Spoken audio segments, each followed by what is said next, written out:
English সেন্টেন্সের সিনট্যাক্সের ক্ষেত্রে সবথেকে গুরুত্বপূর্ণ যে ভূমিকাটি পালন করে সেই পার্শ্বস্পীচ হলো ভার্ব।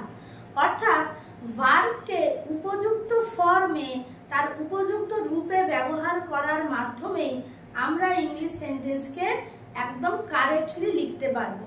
তো তার জন্য আমাদের জানা প্রয়োজন subject verb agreement. Subject verb এগ্রিমেন্টের ক্লাস আমাদের চ্যানেলে অলরেডি রয়েছে, তোমরা অবশ্যই সেটা দেখে নেবে। তো আজকে সেই সাবজেক্ট ভার্ব এগ্রিমেন্টের উপর আমি কিছু এক্সারসাইজ তোমাদের সামনে নিয়ে এসেছি। ভিডিওটি অবশ্যই সম্পূর্ণ দেখো এবং চ্যানেলটিকে লাইক, শেয়ার এবং সাবস্ক্রাইব করে দিও।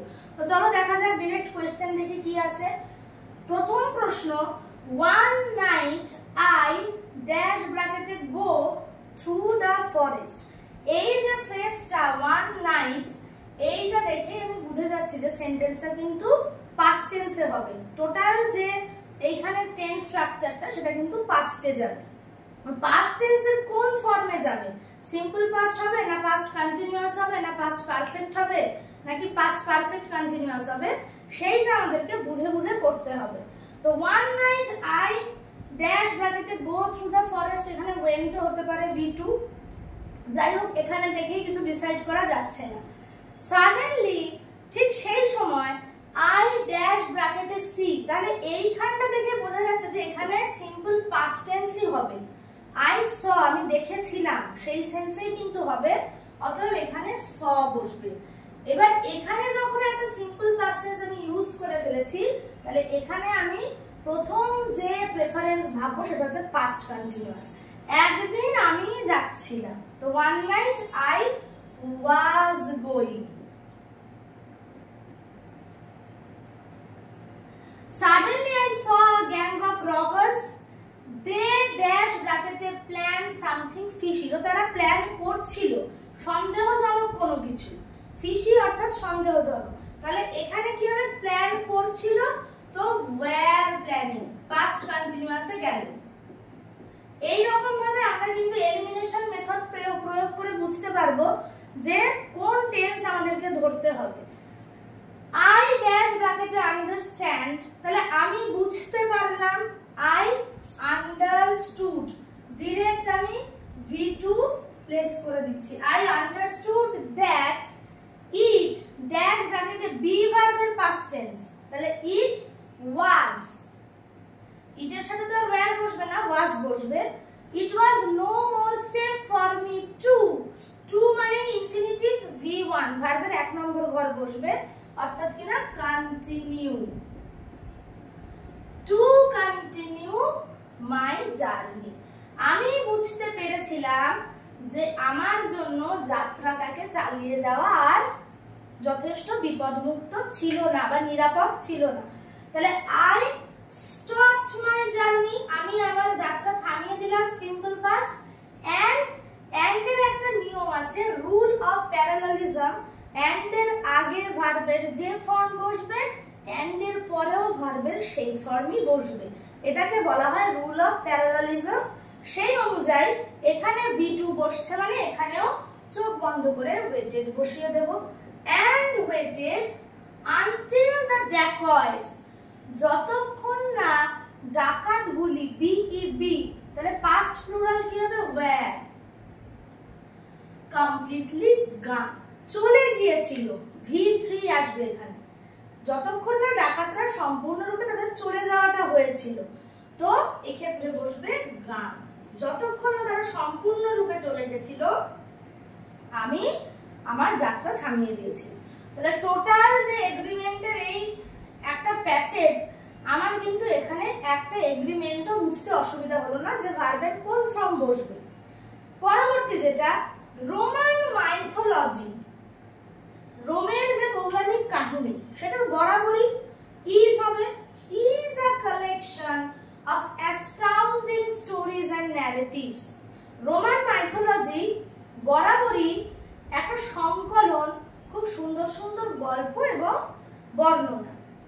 we come, সিম্পল প্রেজেন্ট টেন্সে চলবে। come to এর সাথে V1, তাহলে নো বসবে। আমরা জানতে পারি about various stories, বিভিন্ন গল্প সম্বন্ধে, যা কিনা রিলেটেড, যুক্ত, with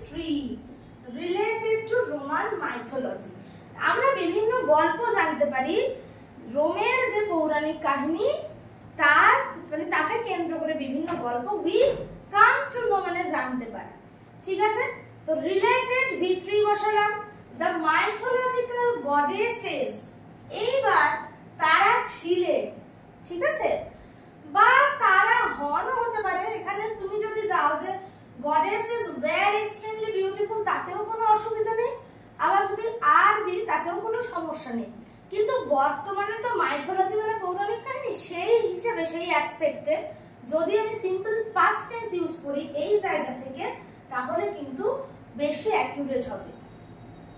The mythological goddesses were extremely beautiful and amicable, মানে সুন্দর চরিত্রে, whereas often the gods became, পাস্টে চলে গেছি, became angry and cursed। বলেছিলাম and এর রুল অফ প্যারালালিজম, এখানে সিম্পল পাস্ট বসলো, এই পাশেও বসে যাবে সিম্পল পাস্ট, তো বসবে cursed। দা রুল ব্রেকার, যারা নিয়ম ভঙ্গ করতো তাদেরকে অনেক সময় তারা অভিশাপ দিতেন। গেল, তাহলে এখানে আমি পুরোপুরি বুঝতে পারলাম যে কিভাবে একটা সম্পূর্ণ প্যাসেজের এগ্রিমেন্ট একদম অ্যাকিউরেটলি আমি ব্যবহার করব, অ্যাপ্রোপ্রিয়েট ফর্ম অফ ভার্ব যেটা, সেইটাকে ব্যবহার করব। 3 নম্বর যে প্রশ্ন, ইন মাই চাইল্ডহুড, এবার ছোটবেলায়, আমি তো এখন আর চাইল্ড নেই, তাহলে আমি অতীতের কথা বলছি, অতীতের কথা বলছি মানেই পাস্ট টেন্স। অতীতে বা আমার ছোটবেলায় আই ইউজড টু, কিন্তু এইখানে ইউজড টু রয়েছে, এইখানে ইউজড টু এর টু ও ইনফিনিটিভ হিসেবে কাজ করে, তার সাথে বসিয়ে দেব স্পেন্ডের V1। Infinitive is always followed by first form of verb, অর্থাৎ কিনা V1। অতএব used to spend most of the time in, ইনের পাশে যখনই আমি ভার্ব দেখব তখনই ভার্বের ফোর্থ ফর্ম অর্থাৎ V1 plus ing, present continuous form বা যেটাকে প্রেজেন্ট পার্টিসিপল ফর্ম বলে, সেইটা ব্যবহার করব। ইন কালেক্টিং, ইনের সাথে হয় বসে নাউন অথবা ভার্ব যদি বসে সব সময় ing নিয়েই বসে, in most of the cases. In collecting stickers of cartoon characters, দে, সিম্পল পাস্ট টাইমে চলবো কারণ ইন মাই চাইল্ডহুড আছে, তাহলে সিম্পল পাস্ট টেন্স সিমড, সিমের সিম্পল পাস্ট টেন্স সিমড, তাদের মনে হতো এক্সট্রিমলি অ্যাট্রাকটিভ টু মি, তাদেরকে আমার খুব আকর্ষণীয় মনে হতো।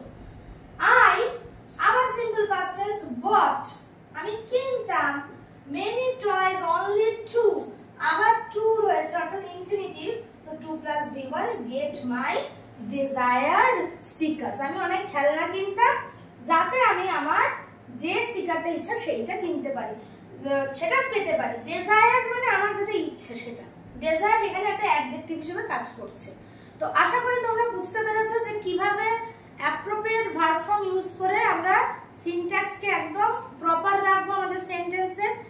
এই রুল যদি ফলো করি, এইভাবে যদি আমরা আমাদের যে বোধ বা যে আমাদের আন্ডারস্ট্যান্ডিং এবিলিটি রয়েছে সেইটাকে ব্যবহার করি, তাহলে কিন্তু ইংলিশ সেন্টেন্সে গ্রামাটিক্যাল এররকে একদমই মিনিমাইজ করা সম্ভব। তো প্রত্যেকে এরকম আরো কন্টেন্টের জন্য চ্যানেলটির সাথে যুক্ত থেকো, বন্ধুদের মধ্যে শেয়ার করে দিও যাতে করে কিনা তারাও ফ্রিতে ভালো কন্টেন্ট পায়। প্রত্যেকে চ্যানেলটির সাথে এভরি টাইম যুক্ত থাকার চেষ্টা করো। বাই।